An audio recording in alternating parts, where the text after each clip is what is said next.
It-tielet edizzjoni tal-programm Ribek se terġa' toħodna f'numru ta' lokalitajiet. Bid-differenza li llum se nistħarġu dwar żewġ temi u mhux waħda, se nitkellmu dwar servizz u ser nitkellmu dwar sfida. Is-servizz li se nitkellmu dwaru huwa dak pubbliku. Sa ftit snin ilu dak kollu li konna niġu bżonn li għandu x'jaqsam mas-servizz pubbliku kien ikollna nidħlu l-Belt Valletta. Illum il-ġurnata, it-teknoloġija għamlet il-mirakli. Iżda jeżistu ċirkostanzi fejn jew minħabba nuqqas ta' aċċess għaliha jew inkella minħabba ħtiġijiet personali dak li jkun ikollu jżur uffiċċju. Uffiċini li issa qed jinfetħu qrib in-nies. Dan hu servizz.gov.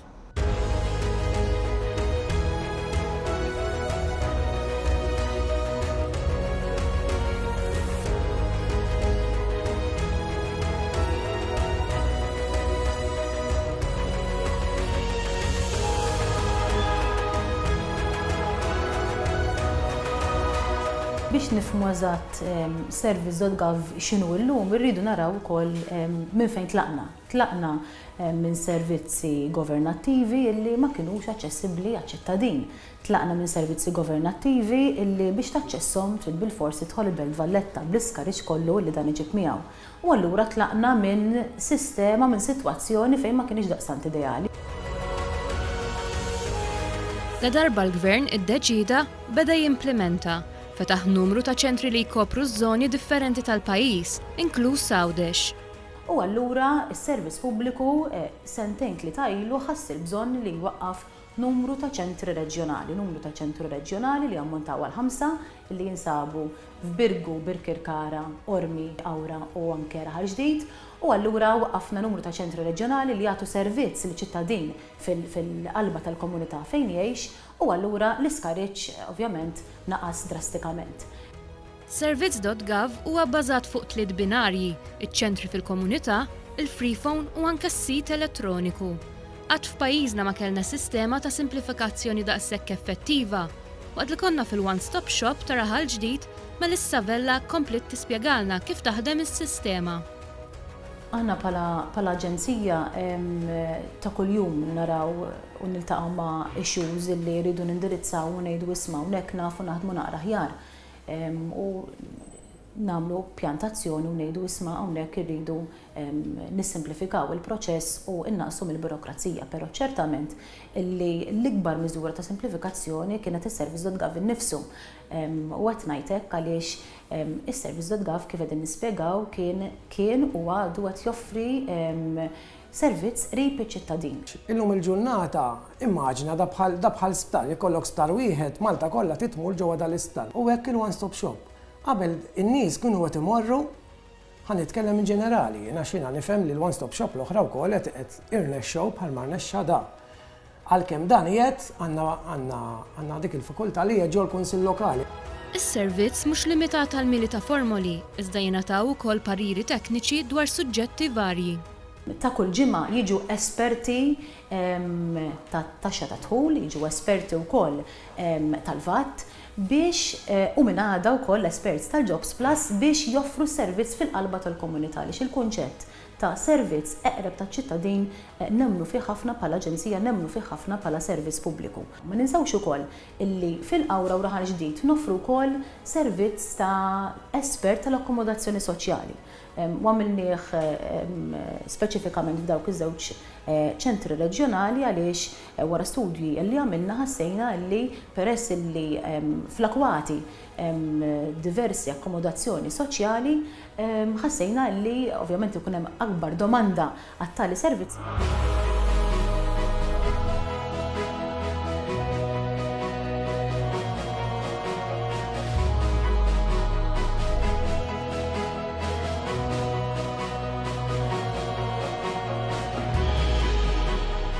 Is-sindki li jirrappreżentaw liċ-ċittadini jafu aktar minn kulħadd kemm dan is-servizz qed ikun effettiv u kemm ir-residenti jriduh.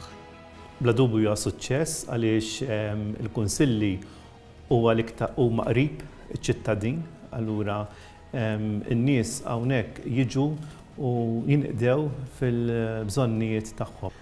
Ħanejlek lantana din leġislatura kif bdiet taħdem mal-ewwel fl-2015 kien li nġibu iktar servizz lejn in-nies. Ġifieri s-servizz flok in-nies imorru jfittxu s-servizz is-servizz jiġi għand in-nisu.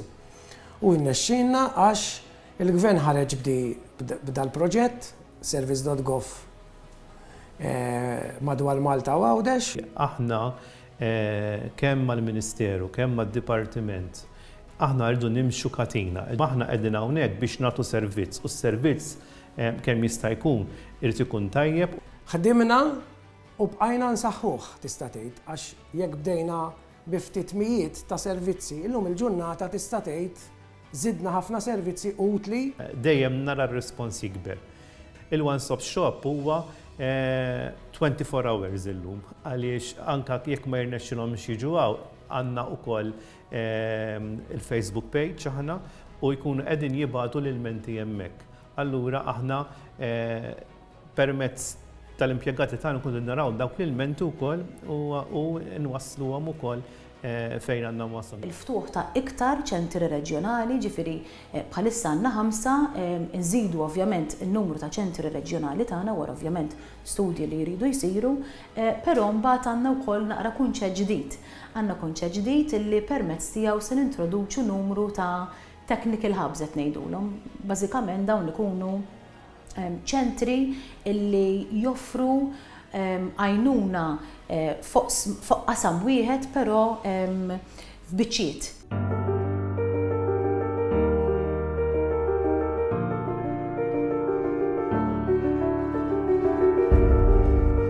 Fuq kollox, qrib iċ-ċittadini mhux biss fid-djar, iżda wkoll fi djarhom, saħansitra f'buthom f'idejhom.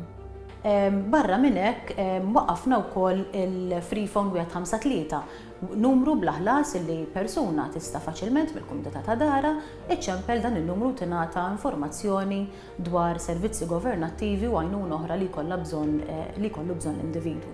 U mbagħad għandna wkoll is-sit elettroniku service.gov.mt. Das-sit l-ewwel wieħed tax-xorta tiegħu ngħid hekk għaliex hija l-ewwel darba illi s-servizzi governattivi kollha huma maqudin f'portal wieħed, xemm misbaħ milli jkollok sit illi jiġbor fih dak kollu li jkollok bżonn mill-A sa Z. U allura dan nirreferu għalih ta' spiss bħala l-one-stop shop online. Jikkumplementaw imbagħad il-153, is-service.gov.mt u anke ċentri reġjonali għandna numru ta' mobile services biex ngħidulhom hekk. Mobile services illi huma komposti minn numru ta' mobile apps u anke numru ta' siti elettroniċi li huma kompatibbli għal fuq il-mobile phone. Is-suċċess tal-inizjattiva ma jaqafx mal-bidu tagħha, imma huwa riżultat tal-fatt li tibqa' tissaħħaħ kontinwament. Għamna l-fuq minn 50 servizz relatat mal-mobile, ġifieri qed nippruvaw kemm jista' jkun is-servizz pubbliku minflok ma jħalli liċ-ċittadin jiġri warajh għal proviżjoni ta' servizz qed inkunu aħna is-servizz pubbliku l-Aġenzija Service.gov illi qed tagħti s-servizzi u tiġri wara n-nies meta jkollhom bżonn servizz governattiv. L-ikbar miżura ta' simplifikazzjoni Service.gov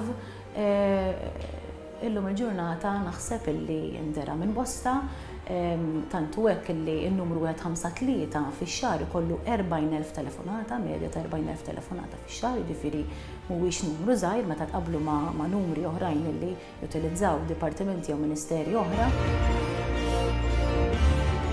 Iżda xi jfittxu l-aktar in-nies? Issa il-trends huma li dak li jkun qed juża aktar il-mobile. Illum il-ġurnata tuża l-internet mill-mobile jerġa' mhux l-internet mill-PC tiegħu u mill-laptop tiegħu, allura rridu nimxu ma' żminijiet vera u nindirizzaw u nattakkaw u nintroduċu servizzi brabta mal-mobile devices, pereżempju aktar mobile apps. L-ammont ta' mobile apps li għandna bħalissa bħala parti mill-app ikbar jisimha Malta Apps. Hemm take-up kbir, hemm domanda kbira għalihom, ċertament illi fil-futur qarib iridu nibqgħu nintroduċu aktar servizzi fuq il-mobile u mhux hekk biss nassiguraw li s-siti elettroniċi ikunu kompatibbli minn fuq il-mobile phone għaliex kif jaf kulħadd il-mobile phone ovvjament għandu visual area ħafna iżgħar minn laptop, allura jidħlu ċertu aspetti tekniċi li wieħed irid jieħu ħsiebhom bis-serjetà biex ikun jista' jadatta.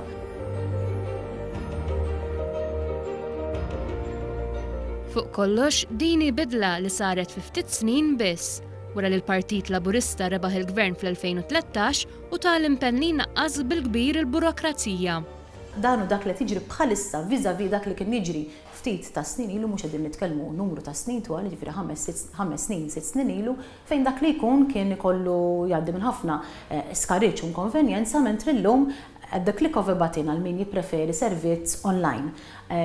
Min jippreferi servizz which in which kemm jinqeda mill-kumdita tal-komunità fejn jgħix u numru ta' channels oħra li jista' jaċċessa jew jagħmel użu minnhom iċ-ċittadin biex jirqeda bl-aħjar mod possibbli u fl-inqas żmien possibbli. U dan is-servizz jista' jibqa' jikber? Iva konfidenti għaliex hemm irrieda li noffru servizzi aktar viċin il-klijenti tagħna bħal kull aġenzija oħra, bħal kull qasam ieħor dejjem issib biex tirranġa ma jfissirx li l-istejna għamilna numru ta' ċentri u daqshekk, jiġifieri l-viżjoni hija li nipprovdu servizz 24/7, jiġifieri servizz mit-tnejn sal-ħadd, jiġifieri l-viżjoni hemmhekk qiegħda ovvjament irridu naraw anke permezz tat-teknoloġija kif nistgħu nilħqu dan il-għan biex aktar ċittadini il-poplu Malti Wawċi ikun moqdi aħjar. Il-Marsa u l-Ħamrun huma żewġ lokalitajiet li fl-aħħar snin gawdew minn diversi inizjattivi fosthom infrastrutturali. Iżda ċ-ċirkostanzi li nġemgħu turistin f'dawn l-akwati waslu għal sfidi ġodda u għalhekk il-kunsilli lokali għaddew bylaws ġodda li qegħdin jiġu infurzati bil-għajnuna tal-forza tal-ordni. Insegwu.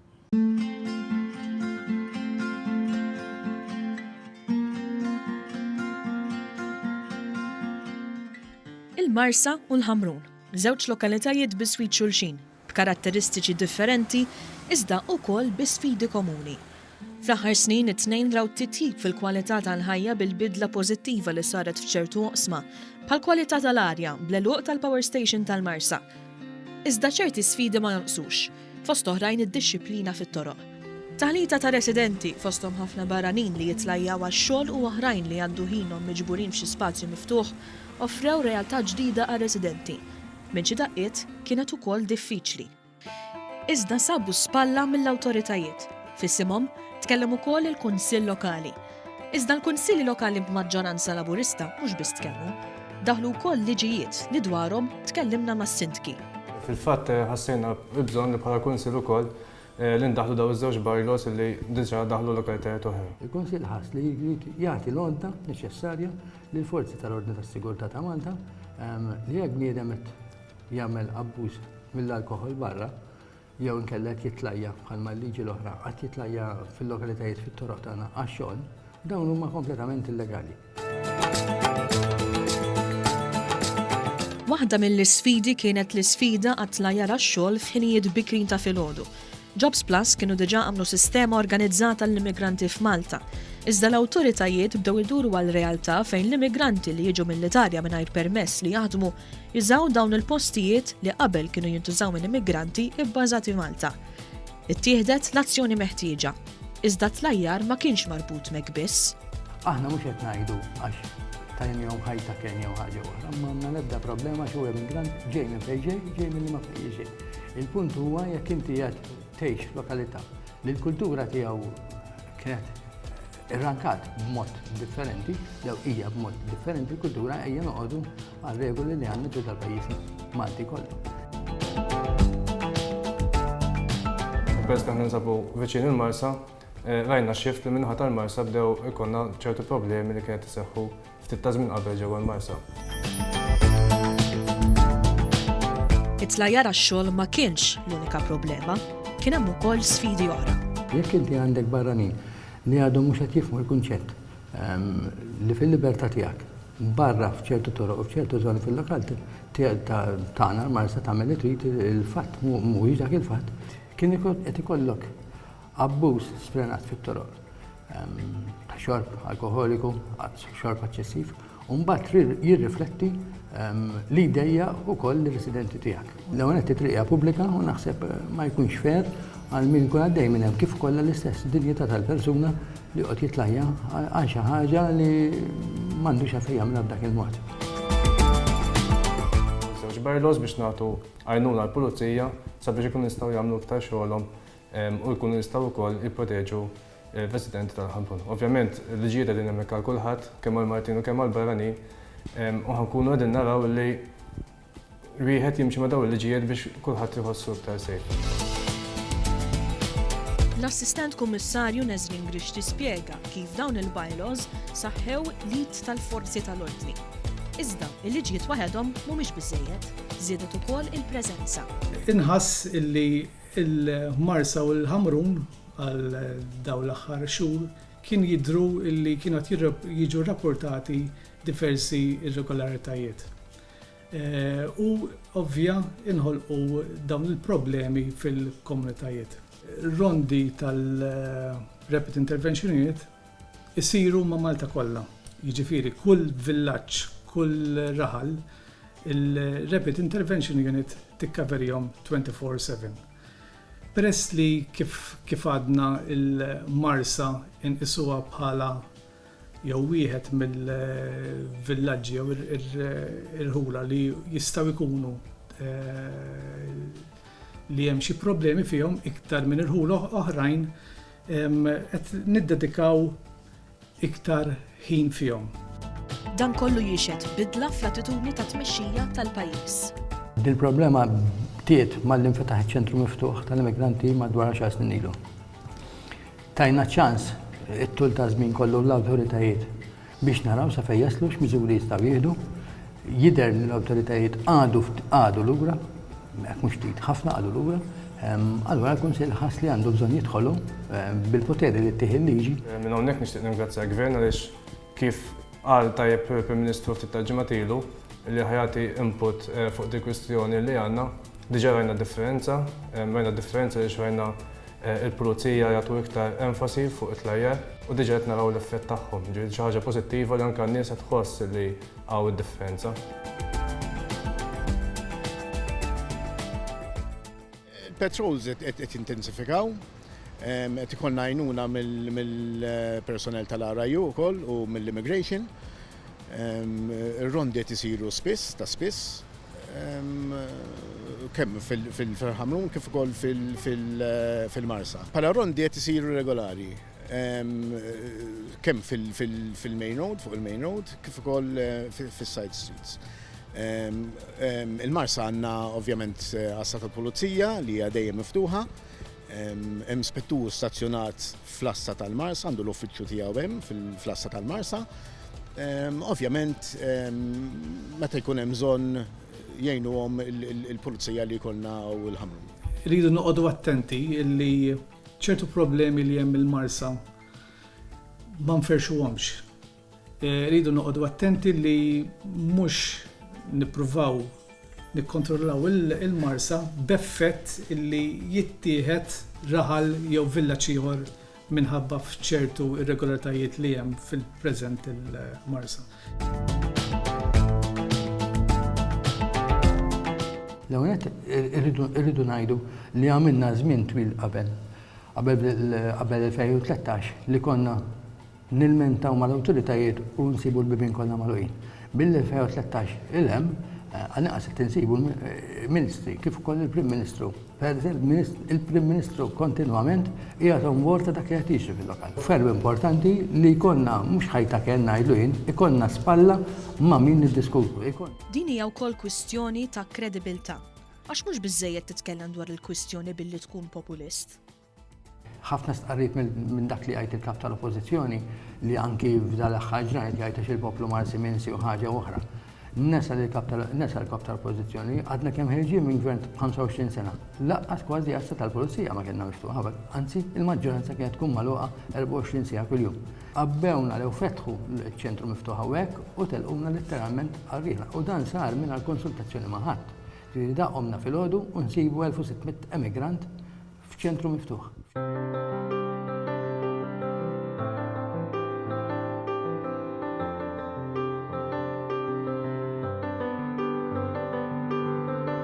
L-effett tal-bidla diġà beda jinħass. kienu żewġ liġijiet lokali li nħasset iħtieġa inħabba ċirkostanza tal-bidla li jgħaddi minn lokal li nħtieġ li tgħaddi dat tip ta' liġijiet. Ġifieri min-naħa l-oħra jridu noqogħdu attenti illi għalkemm qed nagħmlu xogħolna u jinħass xogħolna, però min-naħa l-oħra ma trix toħloq dak il-police state illi jista' jkollok in-nies tal-lokalitajiet stess jibdew jikkritikawk jew iddejjaqhom u l-affari minflok titranġa għal bżonn teħżin ukoll. Kien hemm żminijiet fil-passat li fil-pjazza fejn ingħaw fil-għaxija ma stajx tinżel għat-tip ta' nies ikun hemm. Jekk tiġi llum il-ġurnata sansitra anki tfal li jkunu jilagħbu l-futbol u familji. Jiġifieri naħseb qed ngħidlek over the months or years is-sitwazzjoni tronġat ħafna.